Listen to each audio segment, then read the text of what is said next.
Shalom. Dans quelques instants, vous allez suivre les témoignages de mercredi soir. Soyez bénis. Peuple de Dieu, je viens pour glorifier le nom de notre Dieu. Je suis français et ma femme est africaine. C'est elle qui m'a fait connaître Kanguka.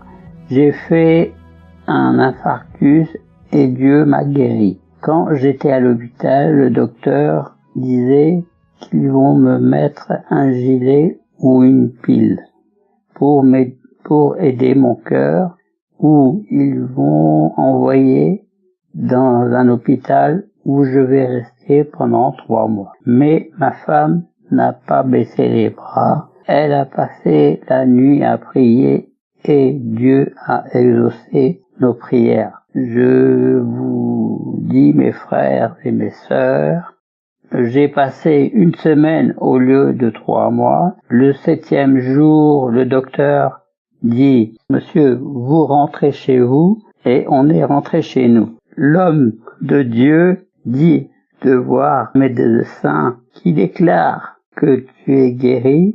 C'est pour cela que je viens maintenant donner mon témoignage.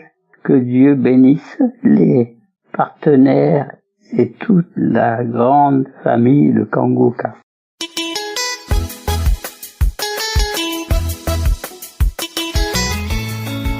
Chers frères et sœurs en Christ, bonsoir. Je suis une sœur depuis la Belgique et je viens témoigner les merveilles du Seigneur. Je viens témoigner sa grâce dans ma vie pour la santé.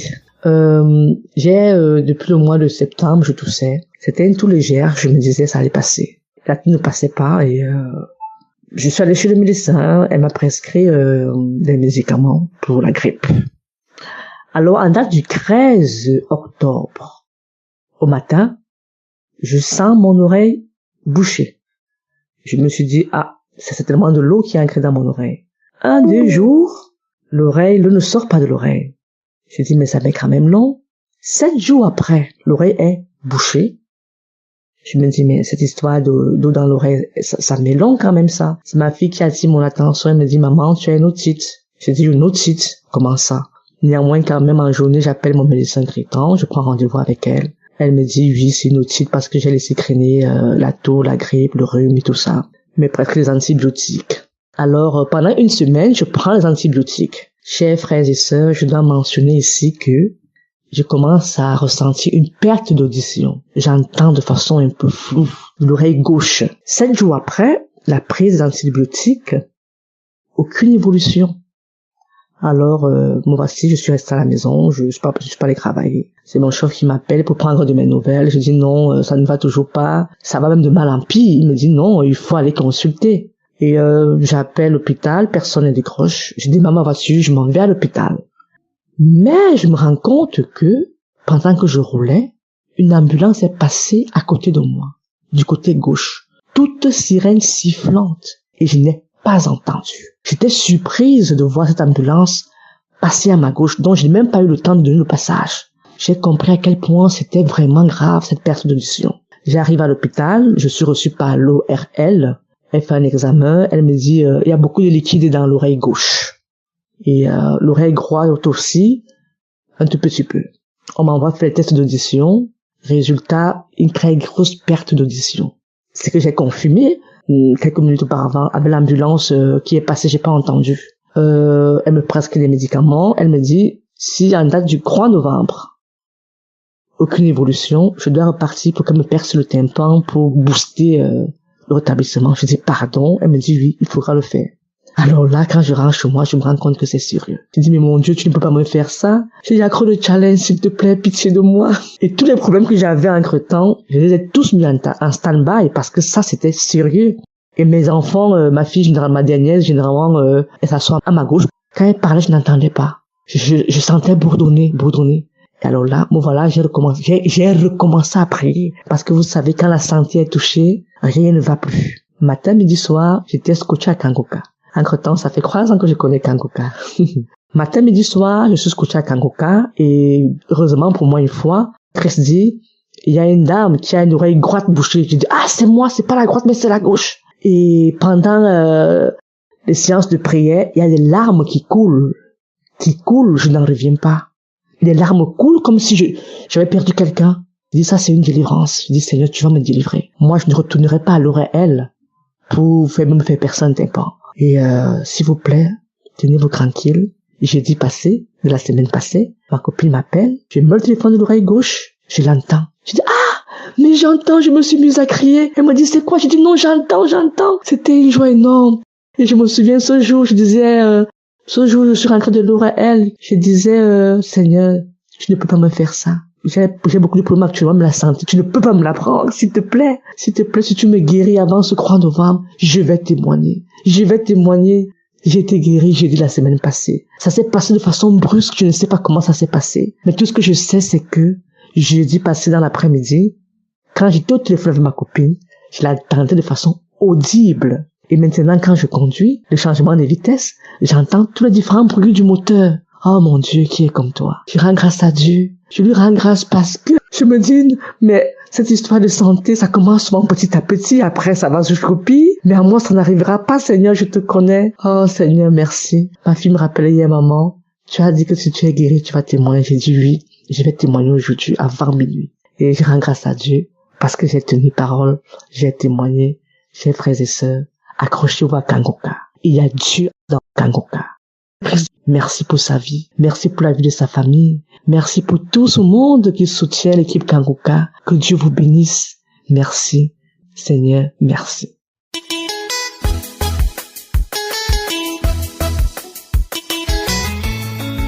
Shalom, peuple de Dieu. Je vous salue dans le nom de Jésus. Je suis une jeune dame ivoirienne vivant dans le Maghreb, précisément en Tunisie. Bon, avant, j'entendais parler de Kangoka. Il y a bien longtemps, j'entendais parler de ça. Souvent, dans les groupes WhatsApp, les gens partageaient les audios. Souvent, il y a d'autres aussi qui m'envoyaient en inbox. Mais bon, ça me disait pas grand chose. Et il y a ma collègue qui m'envoie les audios de Kangoka. Et il y a des connaissances aussi. Et ici, en Tunisie, qui m'envoie aussi. Il y a une collègue, faut télécharger Kangoka, ça, c'est bien, c'est intéressant, ça fait ceci, ça fait cela. En tout cas, grâce à ça, ma vie a changé, tout ça. Elle m'a envoyé le lien de l'application, mais je n'ai pas téléchargé. Ça me disait pas grand chose. Quand j'ai dit, attends, j'ai écouté audio. Quand je commence la musique, et ça me dérangeait, mais c'est quoi tout ça, là? Et je supprimais. Je m'intéressais pas. À vrai dire, depuis l'année passée, j'ai un problème de ventre depuis l'année passée.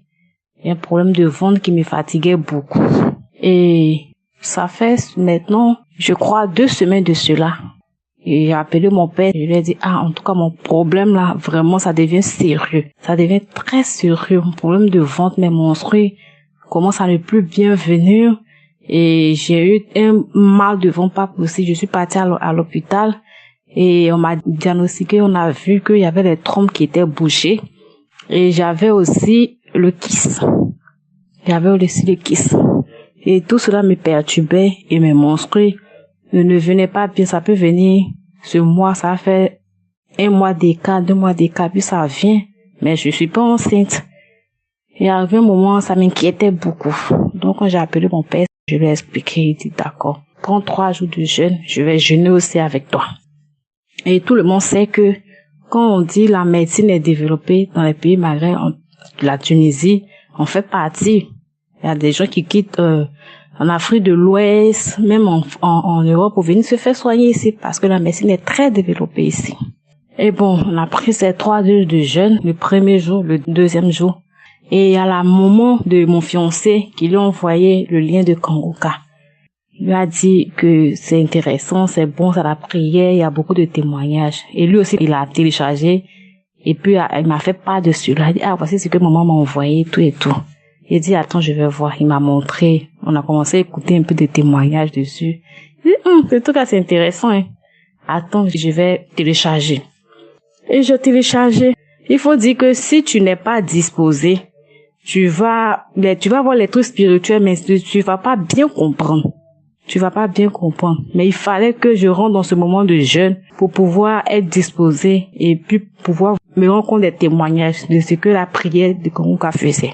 Et c'est comme ça. Moi-même, j'ai téléchargé l'application maintenant dans mon téléphone. Et j'ai commencé à écouter les témoignages. J'ai commencé à écouter les témoignages, les enseignements. J'ai dit, mais c'est intéressant ça. Ok, attends, je vais aller sur YouTube pour mieux me renseigner. Je vais sur YouTube et je tombe sur une première vidéo. L'homme de Dieu a fait une croisade. Et le thème de son message de la croisade parlait de la puissance du sang de Jésus. Et c'était le thème de mon jeûne aussi. C'était le message, le verset que mon père m'avait donné. Et je tombe sur ça. J'ai dit waouh. Et j'ai écouté l'enseignement, j'ai regardé toute la vidéo et j'ai bien compris le message. J'ai dit waouh. Mais le monsieur, il enseigne très bien. Il enseigne bien. Donc c'est comme ça, j'ai commencé à m'intéresser. Chaque jour, j'écoute Kangoka, j'écoute les témoignages, j'écoute les audios, j'écoute chaque fois, j'écoute. Faut dire que je suis quelqu'un, je me lamentais beaucoup. Oui, je me lamentais beaucoup. Vous savez comment le pays Maghreb est difficile. Avec les Arabes, c'est pas facile. Oui, c'est pas facile. Donc, je me lamentais. Donc, avec la prière et les enseignements, vraiment, comme le devise de Kangoka le dit, ne point se lamenter, prier chaque jour. Et c'est comme ça que j'ai commencé à suivre la devise. Et maintenant, je ne me lamente plus. Oui, je ne me lamente plus.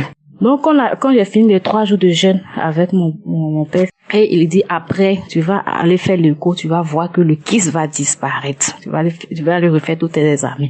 Et c'est comme ça. En tout cas, pendant ce moment de jeûne, j'écoutais beaucoup les enseignements de Kangoka aussi pour accompagner les prières du samedi, tout ça là. Et le samedi qui a suivi la prière du samedi, et l'homme de Dieu a dit, il y a quelqu'un, on lui a dit qu'il devait se faire opérer, qu'il y a le kyste qui devait se faire opérer, mais je te dis, tu vas pas te faire opérer au nom de Jésus. Et j'ai saisi cette parole, je dis, je reçois au nom de Jésus, je ne veux pas me faire opérer au nom de Jésus. Parce qu'il faut dire que la médecine a dit que je dois me faire opérer, sinon je ne pourrais pas enfanter. Il faudrait que je me fasse opérer. Donc il a dit ça, je saisis cette parole, je ne vais pas me faire opérer au nom de Jésus, je saisis. Et quand j'ai fini mon moment, je suis partie refaire l'écho. Quand je suis partie, j'étais dans la salle d'attente. J'ai prié encore. J'écoutais toujours les témoignages et j'ai prié, dit Seigneur, je sais que tu m'as guéri. Oui, je sais que tu m'as guéri, je sais. Mais si je suis venue faire l'écho, c'est ma part de vérité, c'est ma part de confirmation. Sinon, je sais que tu l'as déjà fait.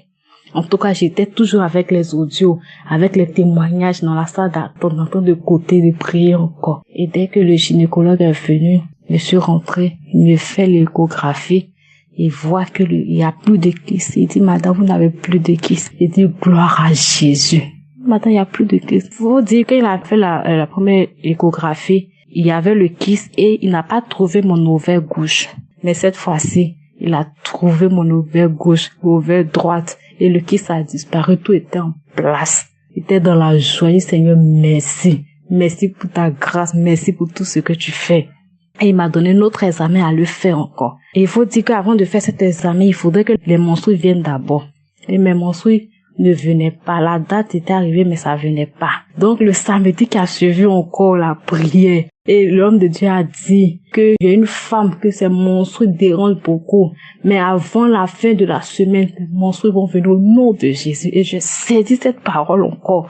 J'ai dit, c'est moi, je reçois. Et je vous dis qu'avant que la semaine ne finisse, mes menstrues sont venues. Waouh! Et je suis partie faire des examens. Tout est normal. Dieu merci, tout est normal. Donc, j'étais tellement dans la joie. Seigneur, merci. Merci pour ta grâce. Merci, Seigneur. Donc, il fallait que je rende ce témoignage. J'ai dit, maintenant, je suis accro à Kangoka, les prières, les enseignements, les audios. Quand même je suis au travail, quand je suis à la maison, que je sois dans la cuisine, partout je suis. Et je témoigne autour de moi. Vraiment, je dis merci à la prière de Kangoka, merci à l'homme de Dieu, merci à l'équipe technique, merci les intercesseurs, oui, les sentinelles, ceux qui prient pour ça, vraiment merci. Vraiment que Dieu vous bénisse, que Dieu utilise toujours son serviteur. C'était mon témoignage. Shalom.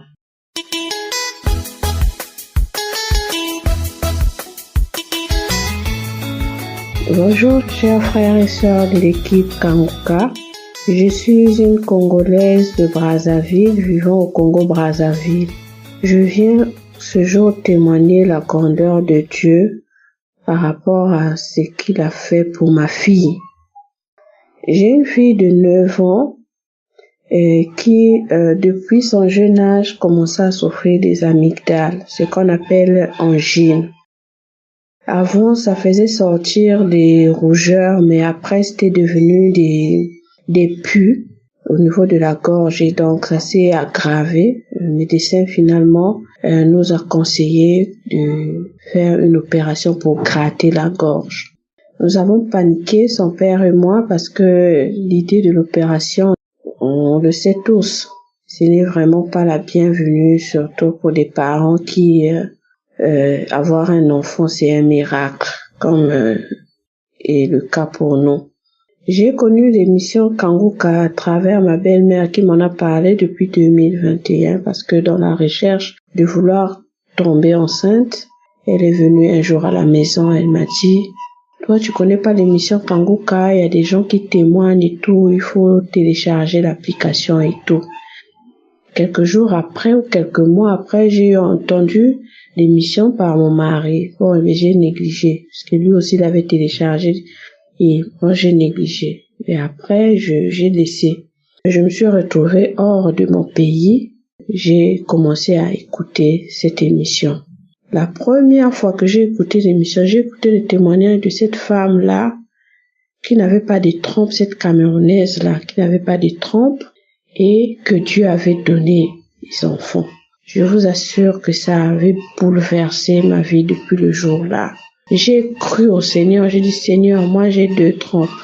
Comment est-ce que je n'arrive pas à avoir d'enfant? Dieu va faire. Je me suis accrochée à cette émission-là jusqu'à ce que je suis revenue de la mission. Et quand je suis revenue de la mission, j'ai dit à ma fille, viens, ce matin, on va prier. Il y a une émission là, tu vois l'émission que papa a l'habitude d'écouter le matin. Elle m'a dit oui. J'ai dit aujourd'hui on va prier à travers cette émission là. Comme le médecin a dit qu'on va te gratter et que toi tu veux pas qu'on te gratte, toi tu vas prier, tu vas dire au Seigneur que tu veux pas qu'on te gratte et tu vas seulement croire. Si tu crois seulement, tu verras que Dieu va faire ainsi que cette maladie disparaisse. Elle m'a dit maman seulement croire. J'ai dit oui, tu vas seulement croire. On s'est déplacé. On est allé au salon là où c'était un peu plus calme et on a commencé à suivre les témoignages de samedi. On a prié. Le jour là que ça dit, il y a une maman qui est en train de prier avec sa fille, qu'elle tient la tête de la fille. Et moi j'ai dit à la fille de tenir la gorge parce que c'est la gorge qui avait un problème pour elle. J'ai tenu la tête, on a prié. Et ce qu'il faut que je rappelle, c'est que le samedi, on avait acheté le jus, elle avait gardé au frais. Mais comme elle ne prend pas les jus glacés ni l'eau glacée, donc le lendemain, il était question qu'elle remette dans l'eau, qu'elle attende que le jus devienne non glacé pour qu'elle puisse boire. Et du coup, dès qu'on a terminé la prière, l'enfant m'a testé. Elle m'a dit, maman, je veux prendre mon jus et je veux le prendre glacé. J'ai dit, vas-y. Je vous assure, le diable est bizarre, le diable est rusé, le diable a mis le doute en moi. J'ai dit, mais attends, mais si elle fait la fièvre, mais si elle est allée prendre son jus et elle a bu le jus. D'habitude, dès qu'elle prenait quelque chose de glacé, elle avait à peine 3 heures. Et après, c'était la grippe qui commençait, après c'était la gorge, après c'était la fièvre. C'était vraiment automatique. On a attendu toute la journée, rien. Elle est allée dire à son père, papa, Dieu m'a guéri. J'ai pris le jus glacé. Son père a dit, pourquoi tu as pris le... Son père a paniqué. J'ai dit, non, ne panique pas. J'ai dit, maman m'a dit qu'on va prier par l'émission Kanguka. Et bien, j'ai cru, Dieu m'a guéri. Son père a dit, ok, comme Dieu t'a guéri, demain, dimanche, on va acheter la glace. Tu vas prendre la glace. Le lendemain, dimanche, son père est allé acheter la glace et nous avons pris tous la glace en famille. Nous avons attendu le dimanche, le lundi, le mardi. On a attendu Yet. Et maintenant, là, elle a pris l'habitude, ces jus, elle ne prend plus les jus chauds comme d'habitude. Ces jus sont glacés. Et parfois vraiment glacés. Parfois, on se dit, ah, mais c'est trop glacé. Et c'est un peu de tout, non, maman, je vais prendre du jus comme ça. Et donc, jusqu'aujourd'hui, ma fille est devenue, qu'on va dire, immunisée. Elle prend des jus glacés, elle prend des glaces. Quand ça nous arrive, on achète, même vraiment glacé là, elle prend sans problème. On va acheter le jus, l'eau glacée, elle prend sans inquiétude. Elle était tellement sensible, tout le temps c'était la grippe, tout le temps c'était la fièvre. Mais aujourd'hui, on peut dormir avec la clim sans problème. Elle est devenue comme immunisée. Je viens vraiment bénir le Seigneur ce matin pour cette guérison. Parce que, au moins, Dieu nous a épargné cette opération. C'est lui qui peut opérer sans cicatrice, c'est le Seigneur. Aujourd'hui, je bénis le Seigneur. Aujourd'hui, moi aussi, j'ai témoigné. Comme le jour-là, quand j'ai écouté les témoignages de cette femme, j'ai dit, Seigneur, moi aussi, je vais témoigner. Et je viens ce matin témoigner pour ma fille. Je bénis le Seigneur. Je bénis Christ et ta famille. Christ, que Dieu te bénisse. Cette volonté-là, de sacrifier ton temps à prier pour nous, à nous enseigner. Merci beaucoup. Merci à cette équipe dynamique de Kanguka. Mais merci aussi à ceux qui témoignent. C'est grâce au témoignage que notre foi est fortifiée. C'est grâce au témoignage que nous aussi ce matin, aujourd'hui, nous venons témoigner. Ainsi j'ai témoigné. Merci chers frères et sœurs. Pensez à témoigner quand Dieu vous fait quelque chose. C'est difficile. Le diable ne veut pas. Le diable ne veut pas les témoignages. Mais si nous gardons ce témoignage pour nous, lui, il se réjouit. Merci. Ainsi j'ai témoigné.